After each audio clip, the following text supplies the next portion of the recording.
Hi everybody, welcome back. I'm here with my little helper Laurel, and we're going to be working today on our tool wall and adding a holder for a little block plane. Here's a little Stanley block plane that I had, and I fixed it up and got it nice and sharp.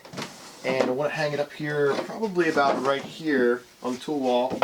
I already did a nice holder for this number 5 Stanley. This is an old one that I got passed down. It was my father-in-law's.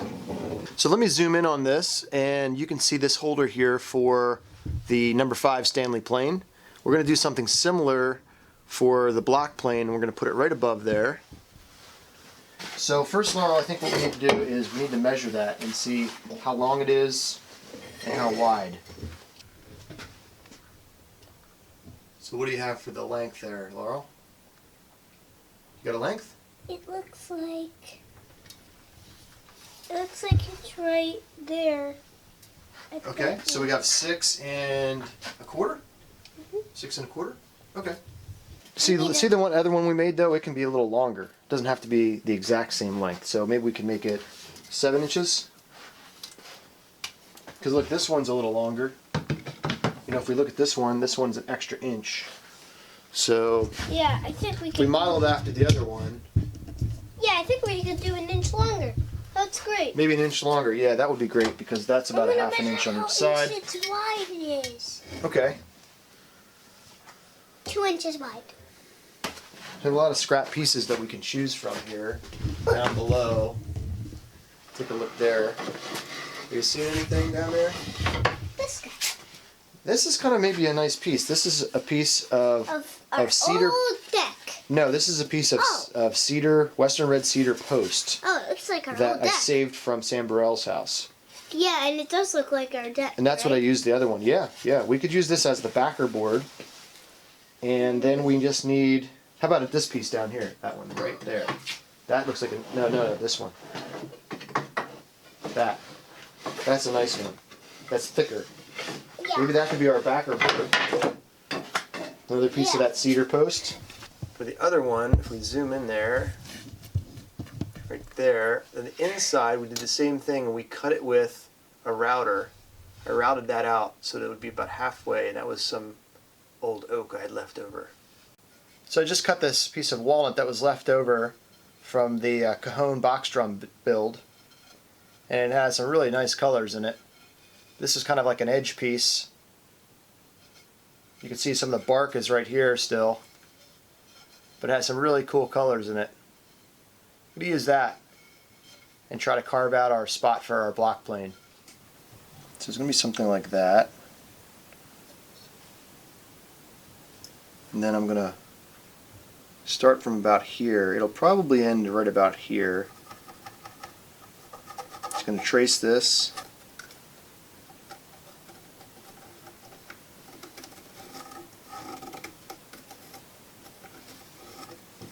That.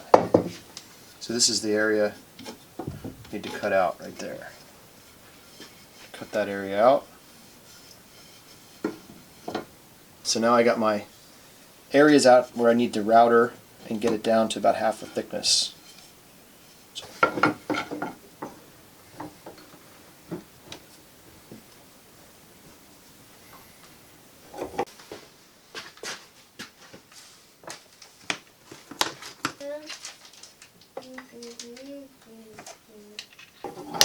So we'll do our initial pass. It's going to be light.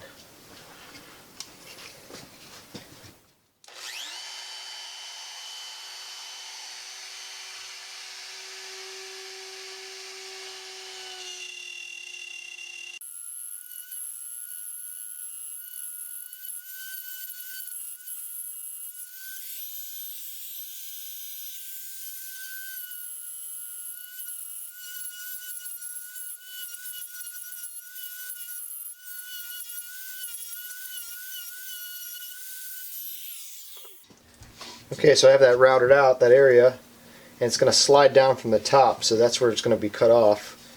I want to take a first pass that wasn't as deep, and I'm going to do about double that thickness right there.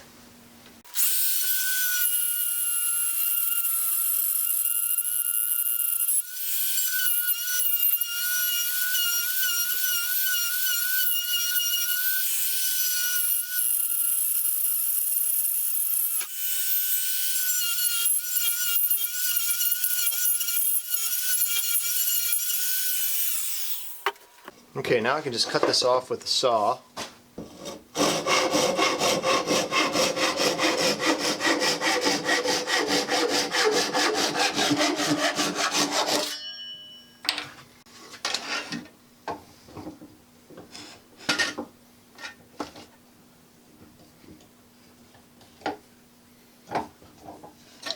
And we'll just split this down the middle right here.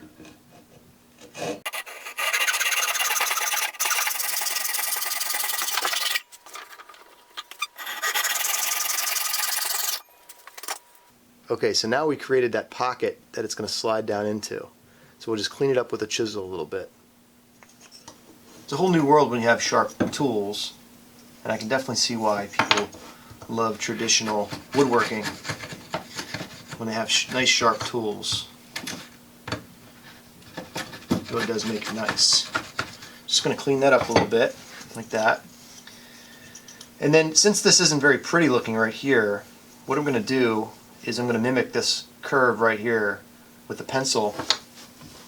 We'll get the pencil, and to make it look nice, we're going to just kind of follow that curve around like that and do something like that.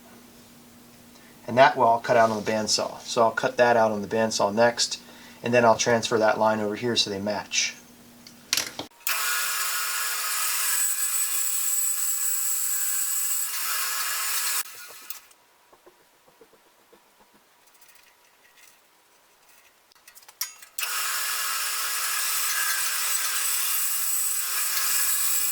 Okay, so now I have those finished pieces. You can see I traced those lines, and now it's going to fit in there like that.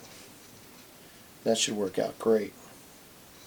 The last step I'm going to do is just kind of smooth these edges over a little bit.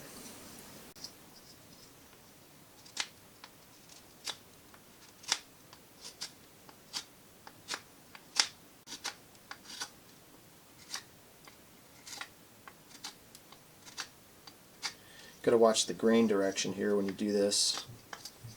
It's better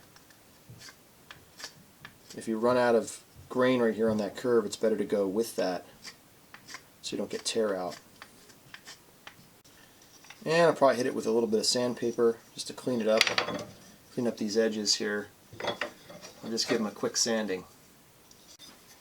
Alright, so I got my pieces sanded and they're ready to go here. I'm going to glue them in place, and then I'll figure out what kind of screws I can use to hold them in place also.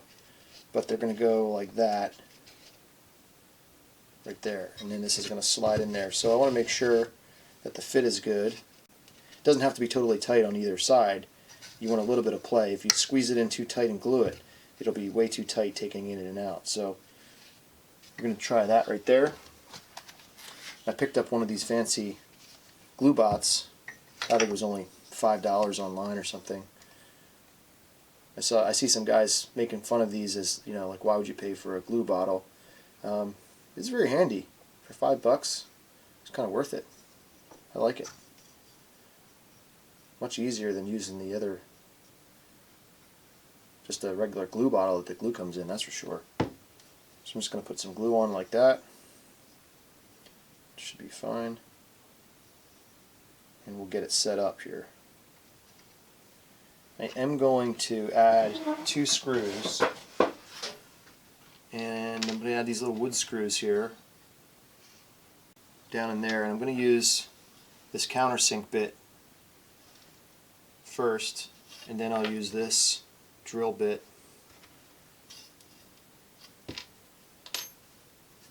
so I don't have any cracking.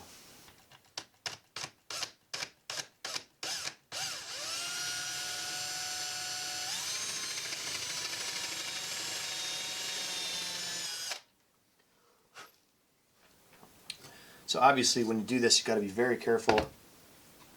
You don't want to split anything. It's very easy to split. Make sure your countersink bit is sharp. You don't have a lot of room for error. Let's see how far that went in there.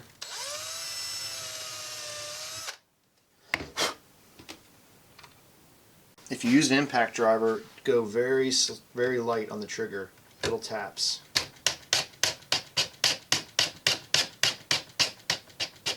And then I would finish it off with a screwdriver, just in case. Don't want to crack it.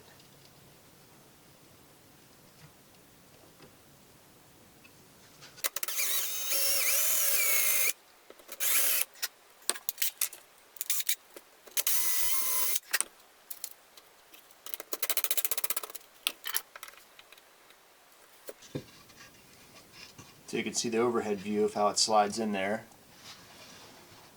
in that pocket there. Alright, so my glue is pretty much dry now, and what I decided to do is use one of these old nail holes that was in this cedar post. You can see this was painted at one time here, and I'm just going to match, I use the radius of the plane itself, use that curve, and I'm just going to kind of match it there and extend it off to the sides. Alright, so I'm thinking it can go right there above the other plane, like that. How's that look? Looks pretty good. Something like that. Try to get it centered. Looks pretty good.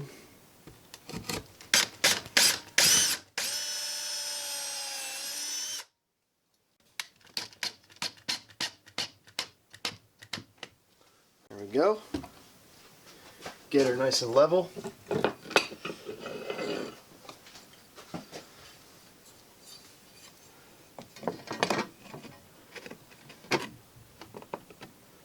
There, she's level. Right there.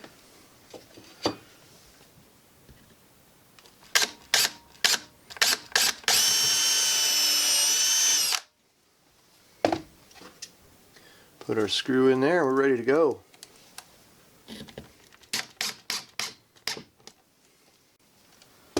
Let's test it out, see how it fits. There we go. Fits great. Easy in, easy out. So I'm really happy with that. Nice. In and out. Alright, so that'll do it. Thanks for sticking around. It's a fun project, especially for a snowy, sleety day like we had today. As you can see, I lost my helper along the way. She's getting tired and she's going up to bed. It's time for me to go read some books to her. Until next time, I appreciate it. Take care and get out there and make something.